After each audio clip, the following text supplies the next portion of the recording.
हिंदू धर्म के पौराणिक कथाओं के ये 10 राक्षस थे सबसे शक्तिशाली। इनका वध लगभग नामुमकिन था। हिंदू धर्म की पौराणिक कथाओं में अनेक राक्षसों का वर्णन मिलता है जो अपनी शक्ति, वीरता और आतंक के लिए प्रसिद्ध थे।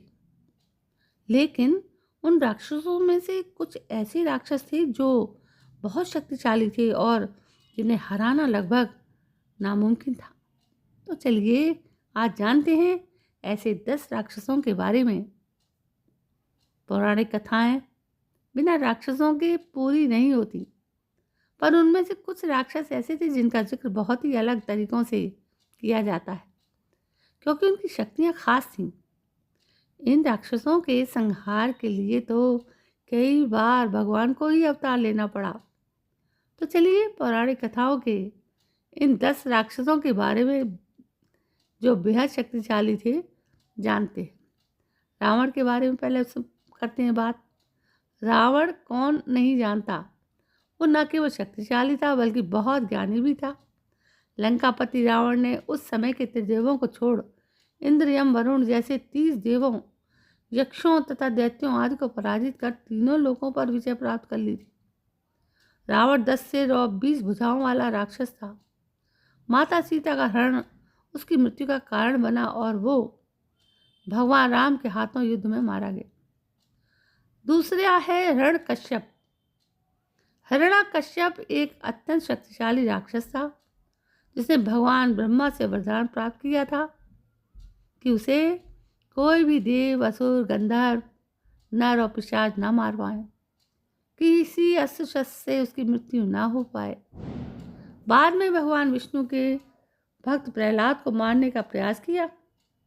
भगवान विष्णु ने नरसिंह अवतार धारण कर हिरण्यकश्यप का वध कर दिया। इसी तरह से तीसरा राक्षस महिषासुर।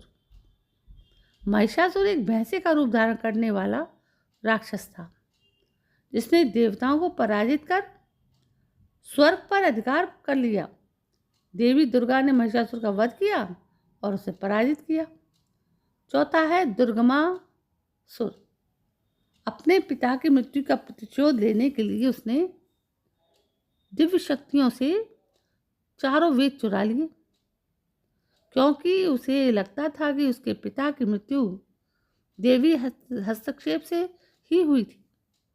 बाद में उसका वध पार्वती ने 1000 भुजाओं वाले भयंकर योद्धा के रूप धारण कर किया था। पांचवा था कंस। कंस मथुरा का राजा था और भगवान श्री कृष्ण का मामा।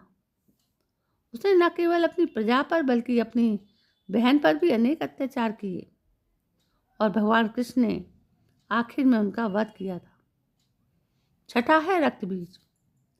रक्तबीज को शिवजी ने वरदान दिया कि उसके शरीर से सारा रक्त बूंद करके पृथ्वी पर गिरती हैं, उस जैसे हजारों राक्षस तुरंत पैदा हो जाएंगे। उस वरदान के कारण घमंड में आकर रक्तबीज भी माँ काली समेत कई अन्य देवियों का अपमान करने लगा था। बाद में उनका वध माँ काली ने किया था। सातवां है भस्मासुर। भस्मासुर को शिवजी ने वरदान दिया था कि वो उसके अलावा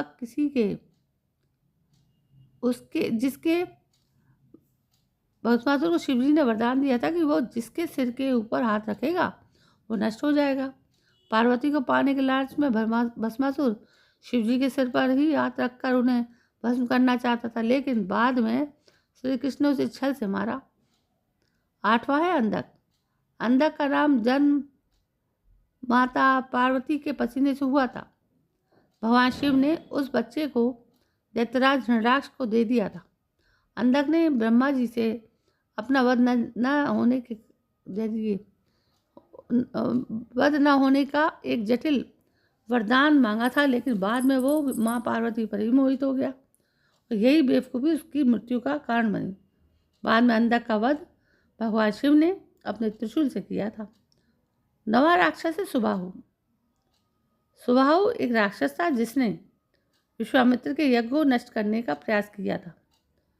श्री राम ने सुबाहु का वध किया।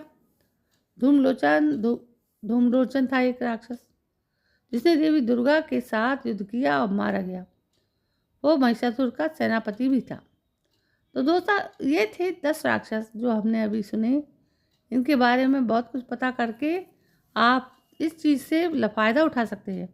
दोस्तों, कैसी लगी आपको ये जानकारी पसंद आई हो तो प्लीज़ मेरे इस चैनल को सब्सक्राइब करना ना भूलें। कल मैं फिर हाजिर होती हूँ एक नई कहानी को लेकर। तब तक के लिए जय हिंद, वंदे मातरम।